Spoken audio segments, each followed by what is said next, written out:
यह आदमी एक साथ 5 अलग-अलग महिलाओं के साथ रह रहा था। उन पांचों में से हर एक उसे हर महीने 10 लाख रुपए देती थी। उसका काम सिर्फ उनकी रोजमर्रा की जरूरतों का ध्यान रखना था। नियम बहुत साफ थे, बिना इजाजत किसी के कमरे में नहीं जाना है और उनसे कोई सवाल नहीं पूछना है। माइक एक उपन्यासकार, नॉवेल लिखने वाला था। करीब 1 साल पहले उसकी किताब को एक बड़ा पुरस्कार मिला था, लेकिन खुशी मनाने से पहले ही उसके पिता को गिरफ्तार कर लिया गया और जेल भेज दिया गया। असल में माइक की मां किसी और के साथ संबंध में थी। जब उसके पिता को यह पता चला तो गुस्से में उन्होंने उसकी मां को मार डाला। फिर गलती से एक पुलिस वाले की भी मौत हो गई। इस वजह से माइक के पिता को मौत की सजा सुनाई गई। परिवार पूरी तरह टूट जाने के बाद माइक का जीवन बिखर गया।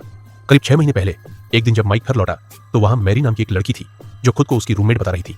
माइक बहुत घबरा गया, लेकिन मैरी ने $1 मिलियन नकद दिखा दिए। इसके बाद 3 और लड़कियां भी आ गई। माइक बस इतना जानता था कि इन सभी को किसी अनजान व्यक्ति से रहने का निमंत्रण मिला था। इसके अलावा कोई कुछ नहीं जानता था।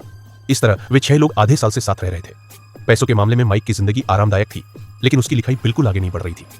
एक रात खाने के समय डेजी ने माइक को बताया कि उसका प्रतिद्वंद्वी बहुत अच्छा लिख रहा है और माइक के बारे में बुरा बोल रहा है। फिर डेजी ने माइक से पूछा कि वह इन दिनों क्या लिख रहा है।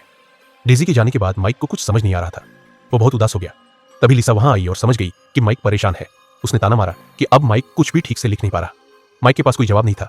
उसने बस लिसा से पूछा कि वह काम पर क्यों नहीं गई। माइक की सोच बदलने के लिए लिसा उसे अपने काम की जगह दिखाने ले गई।